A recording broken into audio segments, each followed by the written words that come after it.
Hi, I'm Phil Massey. I'm an astronomer at Lowell Observatory. I'm also an adjunct at Northern Arizona University. And I'm going to talk to you today about observing the Magellanic Clouds from Chile.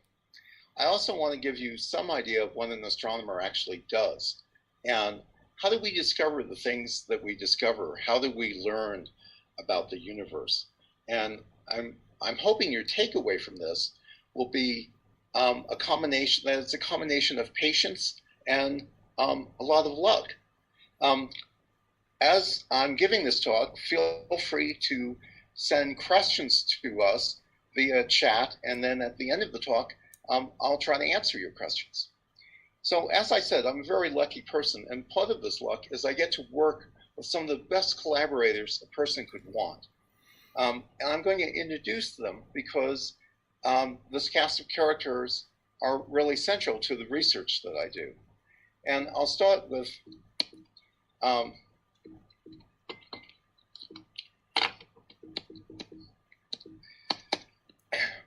Dr. Nidia Morel, a staff astronomer at Carnegie Observatories in northern Chile at Las Campanas, where most of the work we are going to talk about today has taken place.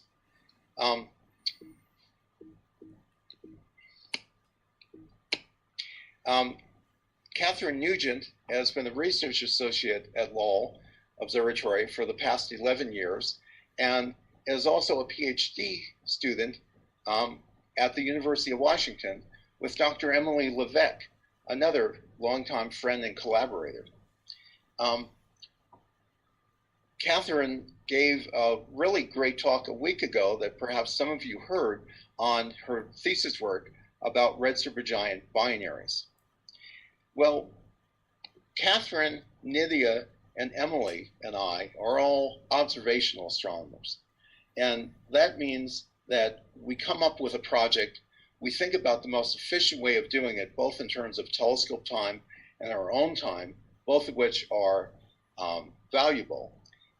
We write a telescope, we write an observing proposal, we go to the telescope, we take the data, we reduce the data, we analyze the data, but we often need help in terms of interpreting what we found. And we're blessed with having some of the best theoretician collaborators that anyone could want. I'm going to introduce them, Dr. John Hillier at the University of Pittsburgh, who's an expert on how stars form their characteristic light signatures, their spectra, particularly for the very extreme conditions that we find in hot stars. At the University of Geneva, Dr. Sylvia Ekstrom, Dr. George Manet, and Dr. Cyril Georgi are all experts on the physics of what happens inside a star as it ages, what we call stellar evolution. And Dr. J.J. Eldridge at the University of Auckland in New Zealand is an expert on what happens if you have two stars in a binary. How does being in a binary affect stellar evolution? And so we're very fortunate to be able to have their deep insight and understanding as we discover the things that we discover. So I'm an astronomer in Flagstaff, Arizona, and we have this wonderful telescope virtually in our backyard, the Lowell Discovery Telescope. Why is it that I need to travel to Chile, a very exhausting trip that the flights alone take 24 hours, and then it takes a couple more hours to get to the mountaintop? And some of us don't do as well as others in terms of sleeping on the airplane while we're doing it. Why do we go through the effort of going to Chile? And the reason is the Magellanic Clouds. This is the large Magellanic Cloud, the small Magellanic Cloud, and of course I had to denote the fact that we're looking at the Southern Milky Way. If you heard Michael West's talk 2 weeks ago, he talked about our place in the universe. This is a local group of galaxies, our immediate neighborhood. And our own Milky Way galaxy is here, the Andromeda galaxy, the Triangulum galaxy known as M33. These are the big three members of the local group. But if we zoom in on the Milky Way, we see that there are these two small galaxies very nearby to us the Large and Small Magellanic Cloud. The Large Magellanic Cloud is about 160,000 light years away from the Sun, and the Small Magellanic Cloud about 200,000 light years away from the Sun, which sounds like they're really big distances, but in terms of galaxies, they're very nearby. So we need to travel to the Southern Hemisphere in order to see these, because if we're standing here on the Earth, we can imagine all the stars and galaxies are painted on this big sphere around us. Well, the horizon blocks off our view of the south, and during the course of a year, it traces out the circle. It's actually from Flagstaff. It turns out only about 10% of the sky is totally inaccessible to us. But astronomers don't like to look all the way on the horizon because the atmosphere blurs our vision of things and absorbs most of the light. Usually we want to be looking about 30 degrees up. And if you take that into account, from Flagstaff, about 30% of the sky is inaccessible to us here. In order to look at it, we have to travel to the Southern Hemisphere. For people further north, like Catherine in Seattle, it's about 40% of the sky that you can't see. And unfortunately, the Magellanic Clouds are part of that. Well, unfortunately, or maybe fortunately, because once we get down to Chile, we find ourselves in this incredibly beautiful environment. This is now Las Campanas Observatory, and you can see this is what the typical sky looks like from there. Just beautifully clear skies and a wonderful place to observe. These are two of the telescopes, the DuPont 2.5 meter and the Swope 1 meter, which were among the first telescopes to go on to Las Campanas Observatory. And they have these two magnificent 6.5 meter telescopes, the Magellan Telescopes, which are among the largest telescopes on Earth. Now, astronomers refer to telescopes usually by their size, meaning how large is the primary mirror? How large is a mirror that's gathering the light? And the number then is the diameter of the mirror. So we're talking about telescopes here that have diameters of 6.5 meters. Just like a big rain barrel collects more water than a little rain barrel, a big telescope mirror collects more light than a little telescope mirror or the opening in your eye. So you can see fainter and fainter things. This is what the Magellan Telescope looks like open, looking up at the sky. This is now from the inside, looking up. And of course, all the real fun starts after the sun goes down. Here we see moonrise over the distant Andes. You can see snow in the distance here. And this is now the Magellan Telescope with moonlight reflecting off the top of it. So to talk about the science we're doing, I'm going to introduce this idea of luminosity and effective temperature. There are many ways of characterizing stars, and this is the most fundamental, really, to an astronomer. To those of you who have taken astronomy classes, you recognize this right away. It's what's called a Hertzsprung-Russell diagram. And all these lines on it show you how a star changes as a function of mass as it ages. So for instance, something like a 25 solar mass star will begin its life here, a star with 25 times the mass of the sun. And as it burns hydrogen, it will describe this black arc. After it starts burning helium, it will describe this red arc. And the takeaway I want you to get from this diagram is the two types of stars I'm going to be talking about today are Wolfray stars. These are what happens to a massive star at the end of its life if it's very massive. These stars are extremely hot. They have surface temperatures of 50,000 to 100,000 degrees Kelvin, while the sun has a surface temperature of 6,000 degrees Kelvin. They have luminosities that are 1,000,000 times the luminosity of the sun. A star that's a little bit more modest, 20 solar masses or 15 solar masses, as it burns helium, it's going to be identified as a red supergiant star. And we'll talk more about both of these kinds of stars in a little bit.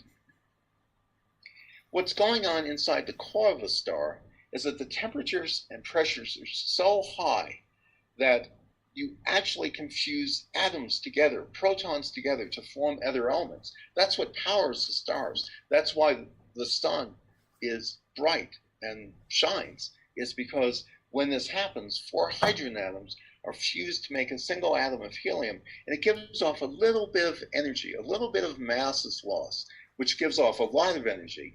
Thanks, and we know from Einstein's equation, E equals mc squared. So that small little change in mass gets multiplied by a very big number, the speed of light squared. And that's what powers the stars. For a massive star, the process is a little bit more complicated. You're still turning hydrogen into helium, but nitrogen is produced as well at the expense of carbon. Once the core exhausts its hydrogen, and it's left with helium, the helium atoms begin to fuse together. If you have 3 helium atoms, they'll fuse together to form an atom of carbon. And a carbon atom will then fuse together with another helium atom and form oxygen. And this is how all the elements in the periodic table have been made.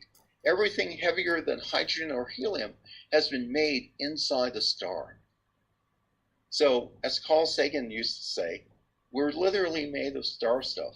The oxygen in this room I'm breathing, these individual oxygen atoms, they didn't originate on Earth. They were forged in the core of a massive star. The same thing is true for the iron in your blood, for the carbon atoms in your body. These were all made in stars. And this chart here shows you what fraction of elements came from different types of stars. So now I'm going to talk about Wolfray stars. In 1867, 2 gentlemen by the name of Wolf and Rayet were using a visual spectrometer from downtown Paris to look at the spectra of stars. Now, Sir Isaac Newton had taken sunlight, passed it through a prism, and saw that you could make a rainbow. And of course, we see this happening whenever it rains and the sun is at the right angle. We see the sun reflecting off of ice crystals, and that breaks the light up into its component colors. Astronomers refer to this as the star's spectrum. And if Sir Isaac had had a slightly better instrument, he would have been able to see that not only do you see the rainbow of colors, but there are little black bands that are missing. These are due to the various elements in the outer layers of the sun, mostly hydrogen. But for instance, the strongest lines we see in the spectrum of the sun are actually due to calcium. But it doesn't mean the sun is made out of milk. It isn't. It's mainly hydrogen and helium, of course. But because of the certain temperature and pressure that occurs at the surface of the sun, that's why you get strong lines of calcium. And so by taking the spectrum of a star, we not only can learn exactly what the composition is at the surface, but amazing facts about the temperature and physical conditions like the pressure at the place where these lines are formed. Now, if we were to plot a spectrum like this on a graph, we would have brightness going up, say, and color going from blue to red, and these dark bands would appear as long dips in the spectrum. This is the spectrum not of the sun, but of a hot star, and a star that we would call an O-type star. That's the hottest type of main sequence star. And what Wolf and Rayet observed instead were not bands that went down, but in 3 stars, all within a square degree of each other in the constellation of Cygnus, they came across these 3 stars that all had these very broad, bright emission bands. And they had no idea what they were due to, but their spectra didn't look like all the other stars that they'd been studying.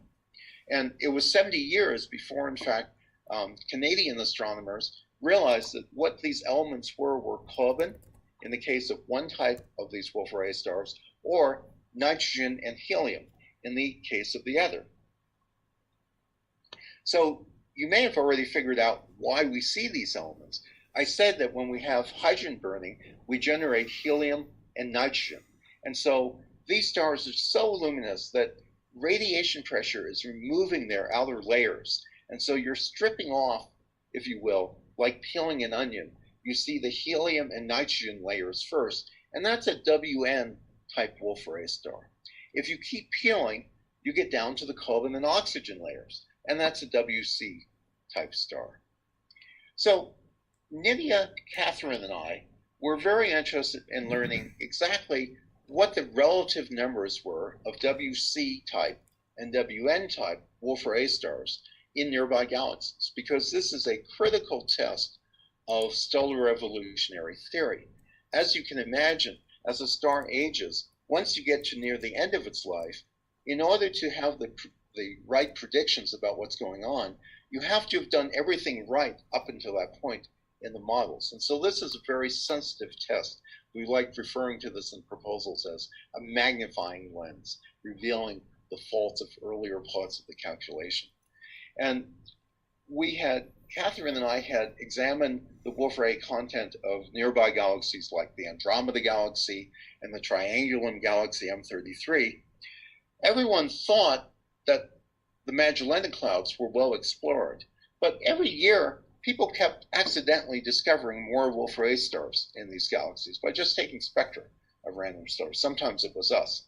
And Catherine had been after me for some years saying, we have to sometime survey the Magellanic Clouds. The problem with surveying the Magellanic Clouds, and particularly the Large Magellanic Cloud, is, well, it's large. And so even using a small telescope with a big field of view, we would have to take many, many fields, 400, 500. And we realized this would take about 30 nights of observing. And so that our families wouldn't divorce us, we decided to spread this out over 3 or 4 years.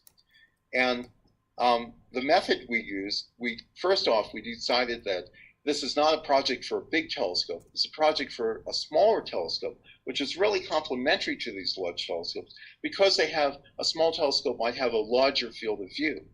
And so what we were going to do then is take exposures with a small telescope that had using interference filters, these filters that were centered on these bright emission bands in Wolfray stars, plus a continuum. And then by seeing which ones were brighter in the emission line bands compared to the continuum, we would know if we had a Wolfray candidate or not. So we decided to do this work using the Swope 1-meter telescope on Las Campanas. This creature in the foreground is one of the denizens of Las Campanas, a burrow.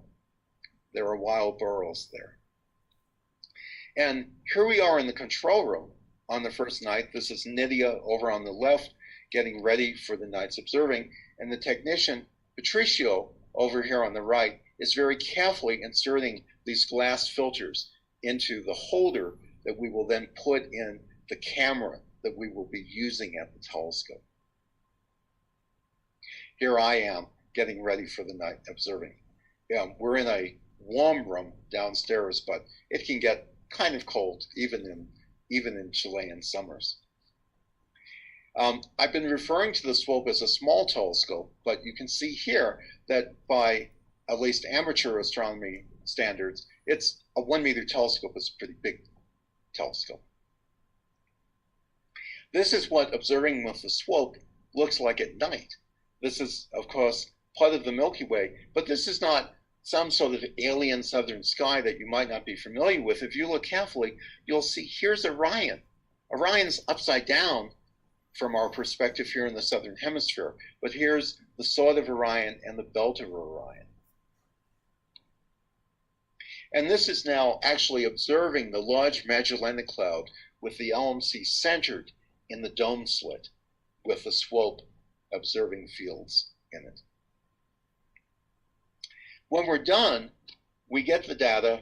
The data comes down to the computer in the control room, and after processing it, we can subtract one of the continuum exposures from an emission band exposures, and if we're lucky, then Wolfray candidates like these will simply pop out after we've subtracted them.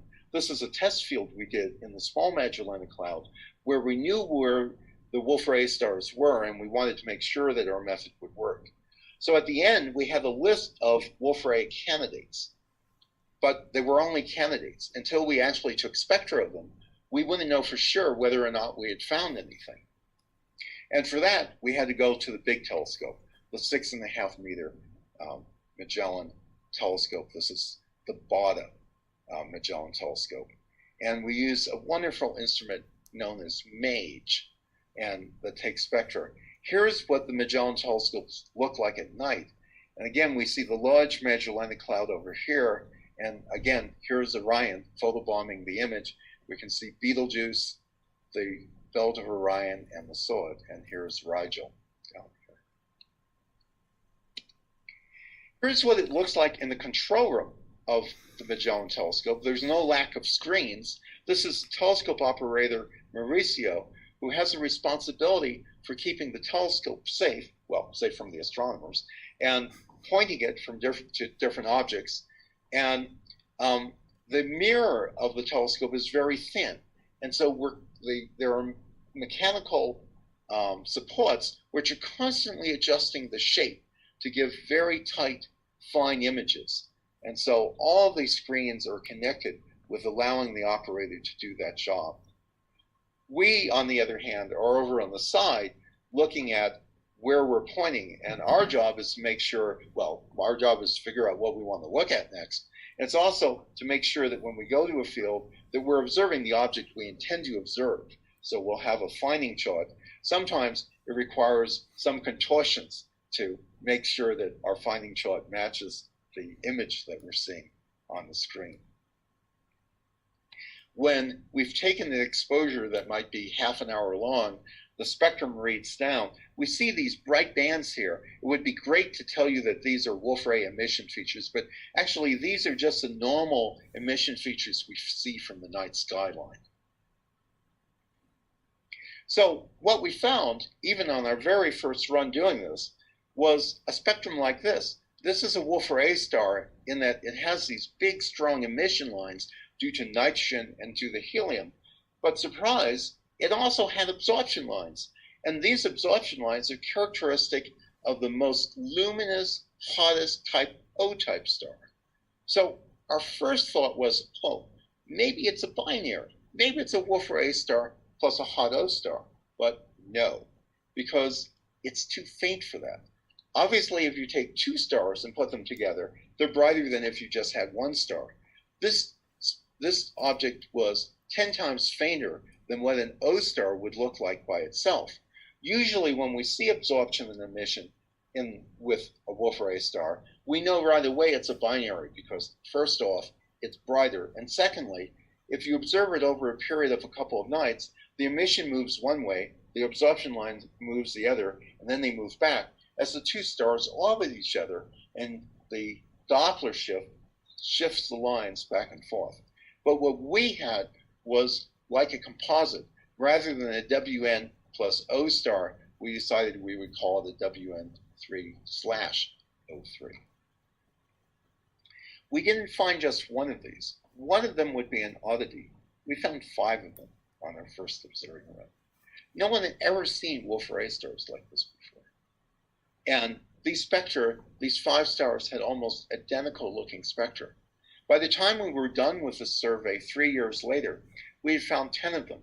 That's about 7% of the entire population of the Wolfray stars in the Large Magellanic Cloud. We'd found not just an oddity, but something that was a previously unknown state of massive stars. This was then turned into Catherine's master thesis, where she took John Hillier's program that models the outer layers of a hot star with an expanding atmosphere, varied the physical parameters until she got a good match to our observed spectra, and this conclusively demonstrated that the emission and the absorption were coming from a single object. And that furthermore, we now knew the physical characteristics of this object, thanks to John's program and Catherine's careful work over a period of a couple of years. We knew that the star was very hot, 100,000 degrees. We knew that it had characteristics that were like that of other Wolfray stars. It had a lot more hydrogen than normal Wolfray stars. And it had, I told you about how the outer layers are being pushed out by radiation pressure, this amount of mass loss, the mass loss rates, were about a factor of 3 lower than for a typical Wolfray star. It was as if we went looking for burrows, but instead we found a gunaco, not what we were expecting to find. So this was interesting enough that we got time on the Hubble Space Telescope to take a spectrum in the ultraviolet, which we cannot do from the ground.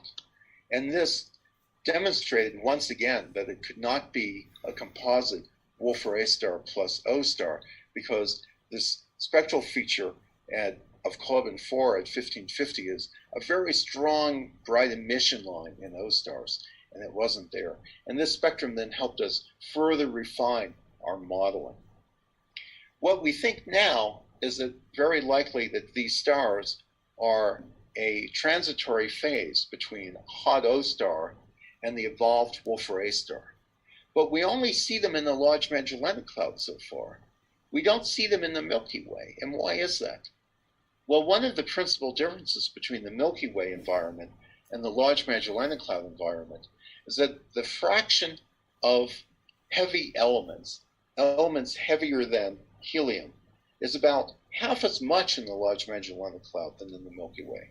So we theorize that there's some aspect of the fraction of heavy elements that affects the lifetime of this phase. In order to test this, we then went indeed to the telescope in our backyard, the Lowell Discovery Telescope, this very large 4.3 meter telescope, and we went looking for these peculiar objects in the nearby spiral galaxy M33.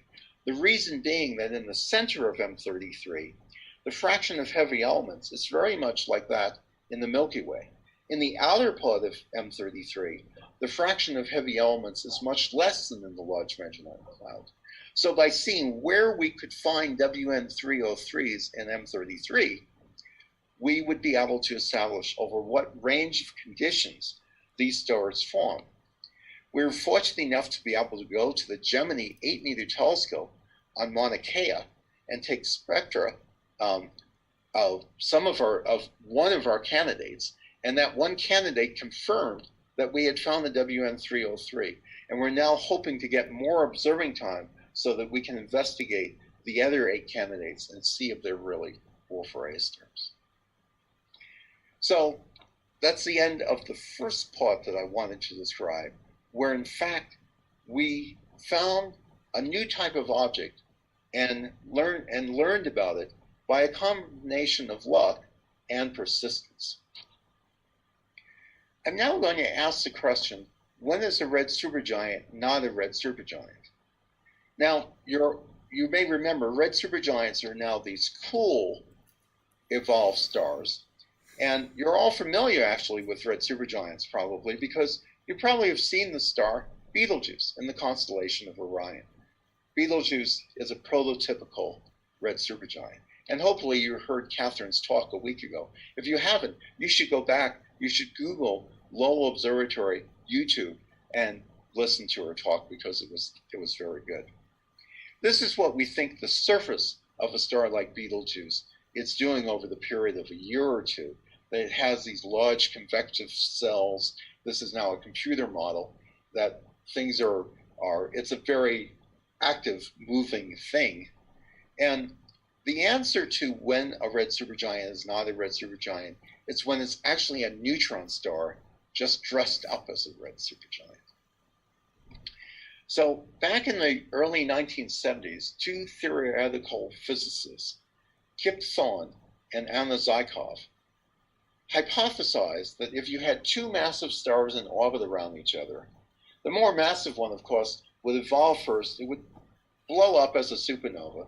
But when you blow up a supernova, you leave behind a stellar remnant, usually a neutron star or a black hole. This is what's happened in the Crab Nebula, where there's a neutron star or pulsar in the middle of it. So you have this neutron star. If you haven't lost too much mass, then the neutron star is still in orbit around the other star.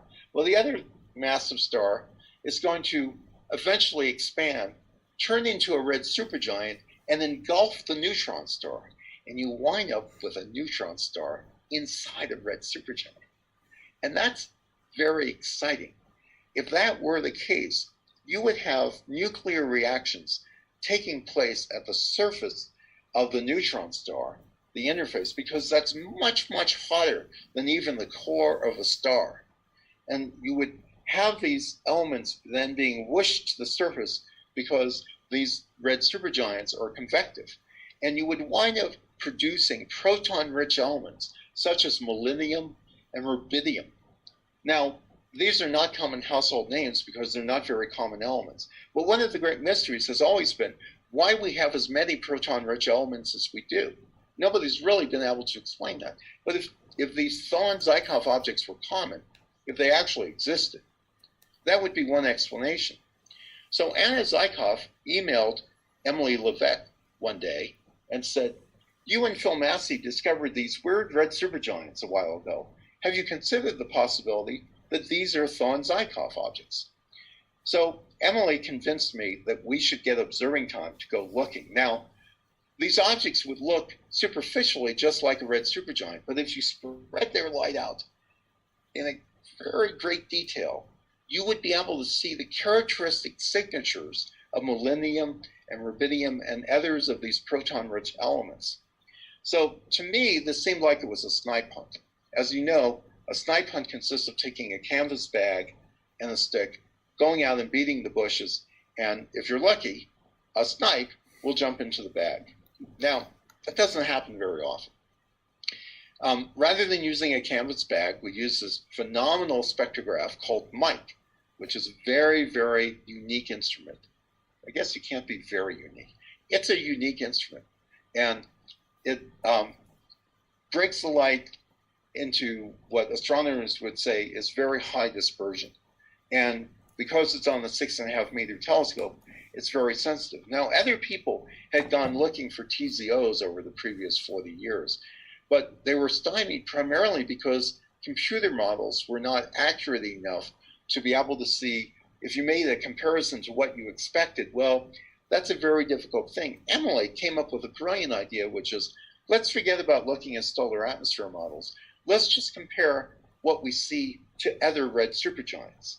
And so we examined 38 red supergiants in the Magellanic Clouds, Emily, Nydia, and I, and we came across this night.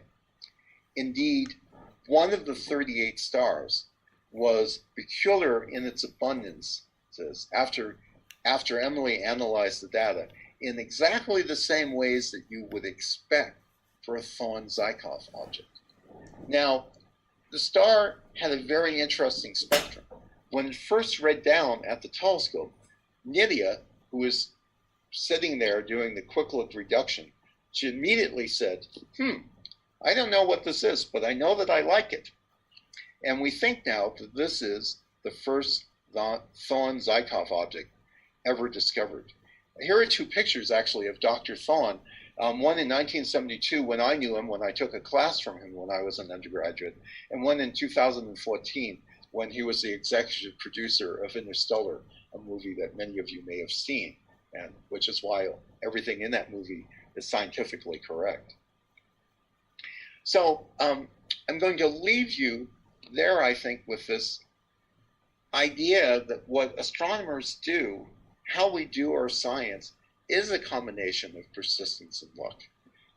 I'm going to play a couple of short movies, but while these are playing, I would be happy to take your questions and try to answer them. I want to point out at the beginning of this, though, here's the large Magellanic Cloud and the small Magellanic Cloud as the sky is turning.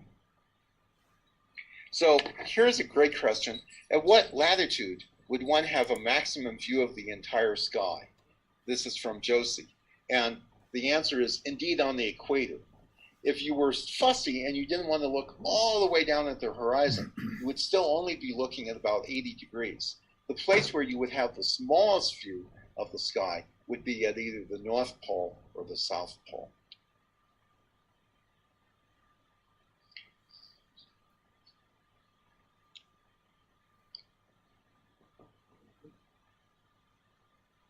I'm changing the movie here. This is now showing the northern sky from, we're looking towards the north.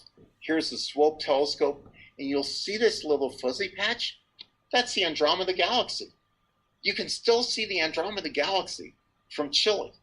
And in fact, coming into view are some other old friends. Here's Taurus the Bull, the Hyades, and I expect that we're about to see the Pleiades coming in over on the right.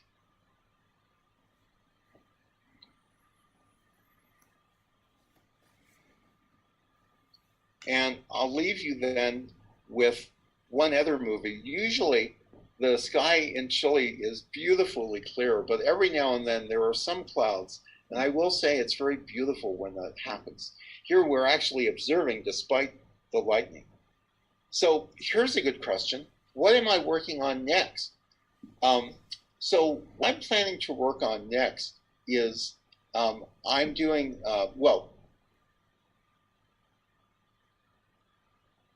study of the relative number of red supergiants and Wolfray stars in different galaxies.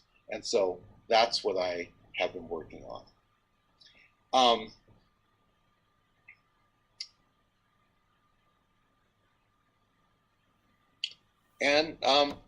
I guess this is a good place to end it. Thanks to all of you for joining. Oh, here's a good question from Michael. How far north can one see the Magellanic Clouds? I was very surprised when I did the calculation and learned that from Flagstaff, only 10% of the sky is totally invisible. I believe that you can just barely see the Magellanic Clouds from Mauna Kea on Hawaii, but I haven't actually checked the math on that.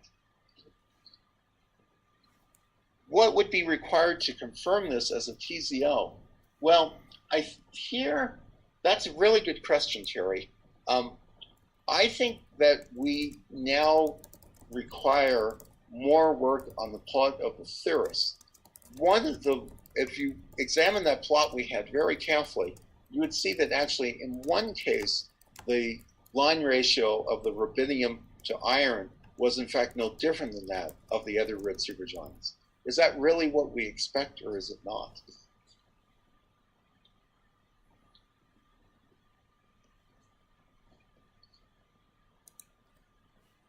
I think a more interesting project would be to go looking for other TZOs.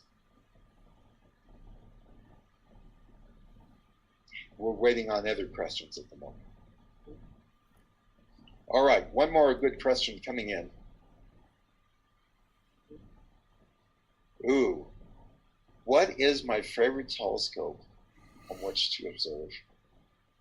Well, that's a very difficult one, because I don't know if you're, and this is also from Josie, I don't know if you're familiar with the Zen koan, of which a Zen student walks into a shop and says, "Give me your best piece of bread." And the baker says, "They're all my best." I love going down to Chile and using the Magellan Telescopes, but you know, it's kind of stressful. I might get 3 nights a year. So I go down there, and is it going to be cloudy? I don't know. The Swope telescope, the 1 meter, what's a wonderful telescope to observe on? We'll have 5 or 6 nights. So even if one night is cloudy, we still have a bunch of other nights, and it's so much fun to use. And the mountaintop is so beautiful. But I love driving out to our own 4.3 meter telescope here. It's a lovely hour, 10-minute drive through beautiful forests. And when I'm there, I'm at this telescope that works perfectly. It's just so heartwarming to be using a telescope that gets really good images, has great instruments, and which is only an hour and 10 minutes from my house. I can go home. When I'm in Chile, it's going to be a long trip home. So those are the 3 telescopes that I've been using the most. I guess my least favorite telescope to use is probably the Hubble, in that it's so difficult to get time on it. For most of these ground-based telescopes, the oversubscription rate is 2-to-1 or 3-to-1. Well, I can live with that. With Hubble, it's 10-to-1. And so I'll spend weeks and weeks writing a few proposals only to be turned down. but persistence and luck. And so you keep trying, and eventually you get the observing time, and you get this beautiful data. It's only a 2.1 meter telescope, but location, location, location. So thanks all of you for joining us today. I hope you've enjoyed this as much as I have, talking to you about this research.